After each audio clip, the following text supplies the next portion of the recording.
ஹே ஹாய்ஸ், இன்னைக்கு என்ன வண்டி பார்க்க போகிறோம் அப்படின்னு பார்த்தீங்கன்னா மாருதியில் ஈகோ ஏசிங்க. TN20 ரிஜிஸ்ட்ரேஷனில் இருக்குது. Model 2010-11 model.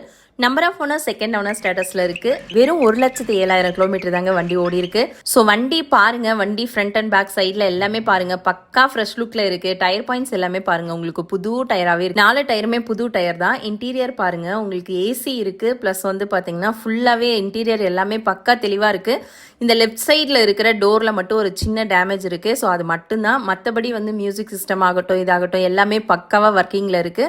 ஸோ வண்டியோட ஷீட் கவர்ஸ் எல்லாம் பாருங்கள், நல்லா கிளியராகவே இருக்குது. வண்டி நீங்கள் எடுத்தோடனே மேஜராக எந்த செலவுமே பண்ணவே தேவையில்லை. வண்டி பக்கா தெளிவான வண்டி. ஸோ வண்டியோட பேக் ஷீட் பாருங்கள், அதே மாதிரி எல்லாமே வந்து ஒரு தெளிவான இதில் இருக்குது. நீங்கள் ஏதாவது லக்கேஜ் எல்லாம் ஏற்றிட்டு போகணும், வந்து ஏதாவது வந்து டூ இன் பர்பஸாக யூஸ் பண்ணிக்கணும் அப்படின்னு நினச்சிங்கன்னா கண்டிப்பாக தாராளமாக நீங்கள் இந்த வண்டி எடுக்கலாம். ஸோ வண்டியில் வேறு ஏதாவது டவுட்ஸ் இருந்தது அப்படின்னு சொன்னாலும் ஸ்க்ரீனில் தெரியிற நம்பருக்கு கால் பண்ணுங்கள். ஸோ வண்டியோட டிக்கி பாருங்கள், உங்களுக்கு எல்பிஜி பெட்ரோல் ரெண்டுமே இருக்குது. ஸோ வண்டியில் வந்து பேக் வந்து எவ்வளோ ஸ்பேஸியாக இருக்குது. நல்ல வந்து ஒரு கம்மி பட்ஜெட்டில் ஒரு ஸ்பேஸியான நல்ல தெளிவான ஒரு வண்டி எடுக்கணும் அப்படின்னு நினச்சிங்கன்னா நீங்கள் தாராளமாக இந்த வண்டியை சூஸ் பண்ணலாம். ஸோ வண்டியில் வேறு ஏதாவது டவுட்ஸ் இருந்தது அப்படின்னு சொன்னாலும் ஸ்க்ரீனில் தெரியிற நம்பருக்கு கால் பண்ணுங்கள். வண்டி எங்கே அவைலபிள் இருக்குது அப்படின்னு பார்த்தீங்கன்னா நம்ம ஈரோடு ஐஸ்வர்யா காசில் அவைலபிளாக இருக்குது. வண்டியோட வேறு ஏதாவது டீட்டெயில்ஸ் தெரிஞ்சுக்கணும் அப்படின்னு சொன்னாலும் ஸ்க்ரீனில் தெரியிற நம்பருக்கு கால் பண்ணுங்கள்.